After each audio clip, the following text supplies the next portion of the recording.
Welcome back to the channel. So wanted to show you a new purchase of mine. It's a watch that I've wanted for many years now and just never pulled the trigger, and found a really good deal on eBay, which, I wanted something with box and papers and everything else. This is just the watch. That's why I didn't really do an unboxing or anything, but I got this at pretty much a steal. It's an '07 model. This is the Omega Seamaster Planet Ocean Generation 1 with the 2500 movement in it.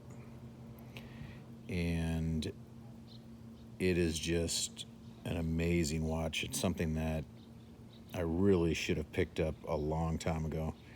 I've had other Seamasters in the past. The 2530 180, the 2250 450. I even had the newer Planet Oceans that had the newer movements. And I always wanted this one because the case is so much thinner.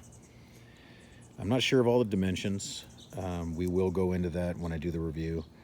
But this is the 42 millimeter. So this is the, pretty much the Daniel Craig model, James Bond. It was featured in his first role of James Bond, Casino Royale, and then also Quantum of Solace. It was in that movie quite a bit as well. But it's just a great watch. I mean, if you look at this dial, it's harkens back to the, original Seamasters from, back in the late 60s. And I really love how they have the date. It's a fully loomed dial. The sword hands, it's a 600 meter diver. It does have AR coating on the top and the bottom, and then you can see the AR, the little, there's some areas where it took some hits, and that happens. I've seen this on Breitling watches. I've seen it on Omega watches as well. You won't see it on a Rolex because they don't use AR on the top of the crystal for good reason. But, it really doesn't bother me. I mean, when you just look at the watch, you don't see it. You have to be in certain lighting.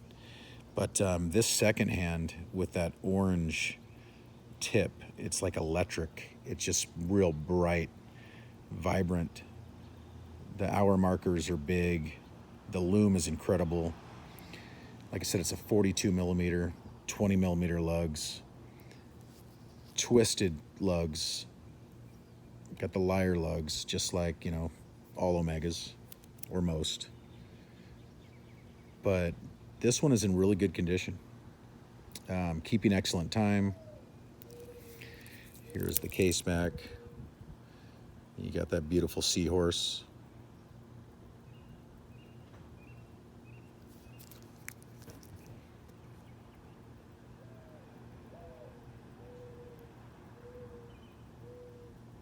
I love these case backs.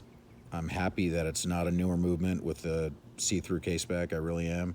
I think Omega, some may disagree with me, but I think before they went completely in-house, their watches were much better in a lot of ways. Now they're just real big, bloated. They've kind of lost a lot of their, also they've lost a lot of their toolish designs, because now mainly, I mean, this is more of a tool watch, but if you look at the new Planet Oceans, they're going to have a ceramic bezel insert, which this one's, the aluminum. But this is more of a tool watch, just like the old Submariners. So that's what I like about it also. I'm not huge on the ceramic. It's just too blingy. But this thing is just gorgeous. What's really cool about it is it has the 2500 movement, which is a modified 2892-A or -A2 ETA. that they bumped up to 50-hour power reserve. And 50-hour power reserve is really the minimum in my opinion. That's 2 days, a little over 2 days that it'll keep running. So you could set it down, Friday night and pick it up Monday morning and still running. And I like that. What I don't like about, the 2824, it only has a 38-hour power reserve. And, 38 hours really doesn't cut it. You know, and then the Rolex, that's what I like about a lot of the newer movements where there's 70 hours. I think that's really good. It for having, watch a few in the collection that you're rotating, between back and forth. It's nice to have 70-hour power reserve. But, 50-hour, my Submariner has about a 50-hour as well. I think that's good. The Breitling I have only has a 38, but this thing is cool that it has a 50. The clasp on these, like my Submariner is an 07 Submariner, and that has the 10E clasp, which I like. I don't mind at all. But what's really cool is Omega was using, much nicer clasps back in that day, and yeah, there's no micro adjustment. There is a diver's extension, but for its time period, I think it was definitely, above, ahead of their time, really. The polishing, the brushing of the case, the helium escape valve, take it or leave it. But honestly, on these older ones, it's like it's not there. It's smaller, more recessed into the case, not sticking crazy out like, all the newer Omegas. The crown, nice size crown, easy to grip. But yeah, this is just a beautiful watch. Just want to share it with you. This is kind of like my unboxing, even though I don't have a box or anything for it. But this is the first look of my Omega Seamaster Planet Ocean Gen 1 220150. So thank you for watching. You guys will, stay tuned because I will have some reviews coming soon of this watch.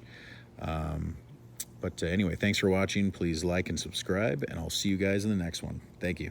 Bye-bye.